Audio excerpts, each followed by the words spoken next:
Hello, my friends. So I created a video that I'm going to share with you that is a tool that I created for myself that I found to be very, very helpful in managing the financial paradigm.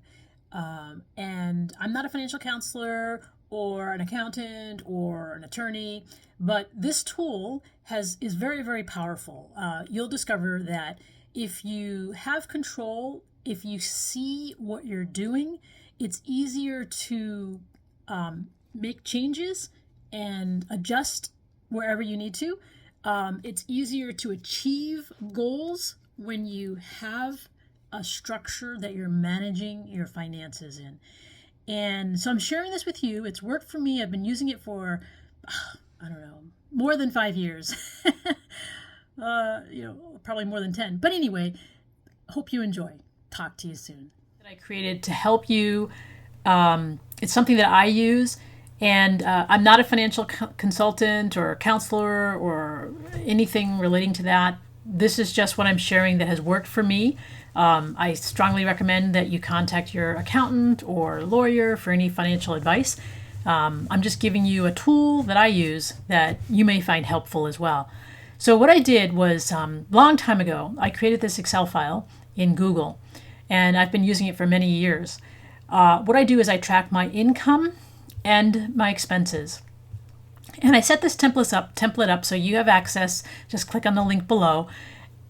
Feel free to modify it as you need to. But let me explain what I put in here so that you can understand how you can change it to fit how you work.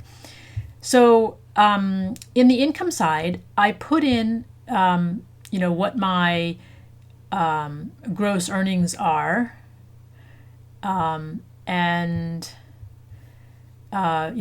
You type in this dollar amount. In this example, I typed 100. And if I get paid every 2 weeks, what this is doing here is subtracting the expenses, the tax deductions and the pre-tax deductions, so that I can see what I receive every 2 weeks.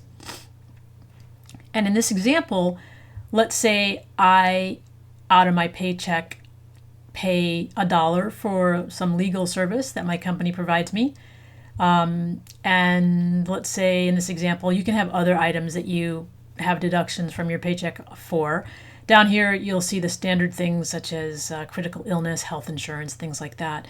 And in this example, I just went and put $1 for medical insurance.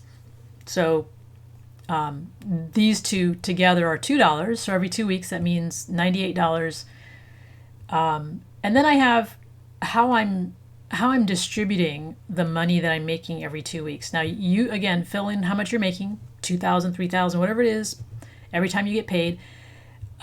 This column over here, if you get paid twice a month, then you would change this number to, well, this number says 2. If you get paid once a week, you would change this to 4, or if you get paid monthly, you would change this to 1. So that's what column D is for. And then down here under net distribution is where you're putting that money when you receive it. So in this case, in this example, I'm putting $50 in a checking account. I would write the checking account name here and the last 4 digits of that account, just for my own tracking purposes. That's how I do it. And then you would also write the savings account name and how much you're putting in the savings account. These columns are just totaling that amount, assuming it's happening every 2 months.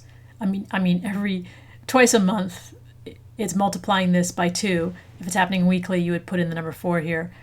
And then you can see the totals. So some money's going into checking account, some money's going in this example, into 2 savings accounts.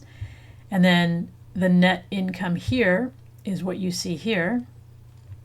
And then the savings is how much I'm putting into savings. And in this example, per month, I put $10 per paycheck, which happens twice a month.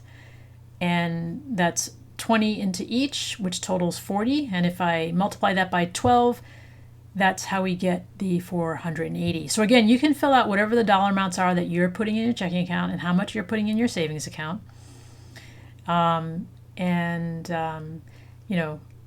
Fill this out as much as you can. So once you know what your income is, then you want to track your expenses. So on this side of the sheet, Let me actually bump up the income here just to make it more realistic. I'm going to put in $2,000. Okay. All right, there we go. And let's just say I put $1,400 into my checking account and $125 into savings. Okay. All right. So now on this side of our expenses, you'll want to write down each expense. So let's say you have electric. Let's say you have, rent or a mortgage, whatever it is, you would write that in. Itemize every expense that you have. These pink rows I left for credit card or loan accounts. So let's say you have a Visa and you would want to track how much interest you're paying on your Visa. Let's say it's 15.75% interest. And let's say you have a loan for an auto loan. You can write in auto loan, and if you know the amount of APR you have in your auto loan, you can put that in here. And then for the Visa, I would write the name of the institution that came from here. So let's say First Bank, I'm just making this up, Visa, and auto loan, car services, LLC. So I just made up these names. And as you move to the right, let me scroll over. Let's say for electric, every month you're going to pay, I don't know, I'm making up a number, $50. Let's say for your rent, you're paying $600. And then let's say for your Visa, you're paying $25. And for your auto loan, you're paying $250. Again, I'm making up these numbers. Then for the pay yourself, this is important. You want to also itemize as an expense what you're saving. You're paying yourself. So, I would put my savings account name in here. So let's say First Bank Savings. And then in this row, I would put in how much I'm putting into that savings account. So let's say it's $100. Okay. So what I do is with my income, some of you may have this experience where whoever you're working for allows you to deposit your paycheck into a checking account and a savings account. So you can do that here and also pay yourself that way. Or you can just plan it in your expenses, or you can do both. Whatever works for you. So paying yourself is including how much you're saving. So let's say I put $100 in a savings account with every month. Now let me make this 200. Okay. All right. Now, what's happening here is what my monthly expenses are, which my savings is included, totals $1,125. Okay. And let me just double check where this is coming from here. E21. So let me go back to column E and see where that is. E21. Okay. That is not my income, so let me make sure this income is pointing to the right cell. I had more rows in here and I deleted them. So I'm going to point this to C23. So let me edit this cell and type C23. So C23 is this row down here that says net income. It's the amount that I'm depositing into my checking savings account. And what I might do actually is just use what I'm putting in my checking account and not include savings. Or if I'm paying my savings, if I'm paying myself up here as an expense, I can just leave this as 0. Okay? So it's up to you how you track that. But if you have an amount here, over here, let me just put something in again. All this is doing is showing from this amount here how much you're saving per month and what that averages out to be per year. But your income is, this total amount here.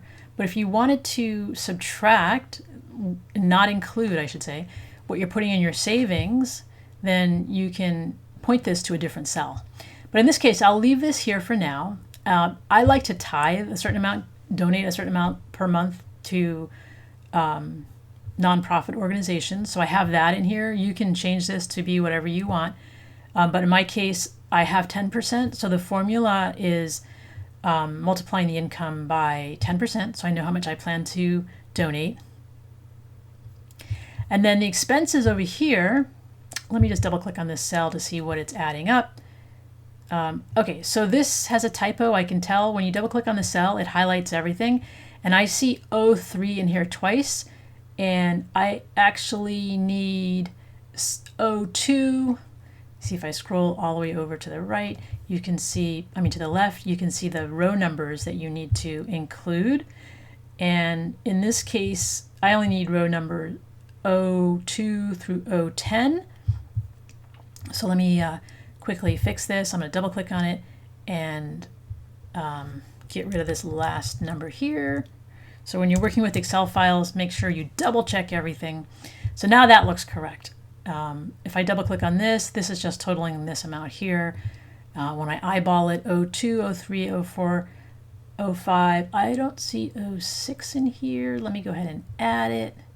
Plus 06, and then 07, 08, 09, 010. Okay, so that looks correct. I have nothing in row 6, but I still want the formula to include it in case I add something later. 2, 3, 4, 5. Let me add 6 in here as well. 06. Okay, there. All right. So now my income minus my expenses shows how much is left over. That's your cash flow. And that's a good chunk. So you could actually save more if you wanted to. Now, just elaborating a little bit more. For the auto loan and Visa in these columns here, what you'll want to do is put how much the loan is. So let's say your Visa card gives you $4,000. Let's say your auto loan was for $10,000. So you'll want to track how much you're being loaned. And then in column T as in Tom, you'll want to put where your current debt is. So on my Visa card, I have a $4,000 limit. And right now I only owe $1,500. On the auto loan, I have a $10,000 limit. And let's say I owe $8,000. Okay, there we go. All right, and then this is just showing me how much I'm over or under by 45%. So if I have a balance of $4,000, a loan amount of $4,000, and I only owe $1,500, that's actually a good thing that I, am under 45% of what I've borrowed. In this case, I borrowed $10,000 for the auto loan, and I'm over 45% of what I've borrowed by $3,500. And just to give you a little bit of background information, in general, when you have a loan or financing, you want to keep what you are using under 45%, and the credit agencies will favor you as less of a liability, less of a risk when they rank your credit score, your FICO score. So keeping it under 45% is important. And then in column U and V, what this is showing is that if I'm paying $25 a month on this Visa card, then it'll take me 60 months, which is 5 years, to pay this off. If I bump this up to $125 a month or 120 a month, this shows it'll take 13 months or about a year to pay off. And the same for the car. So if I'm paying $250 a month and I have $8,000 in debt, this is showing that it takes 32 months or 3 years to pay that off. So that's what these columns are for. So anyway, this is just a tool. This is what I use, and I've been using it for many years. I find it helpful to know where I am so that I can plan for the future and have control over my financial paradigm. So I hope this helps, and I'll see you soon.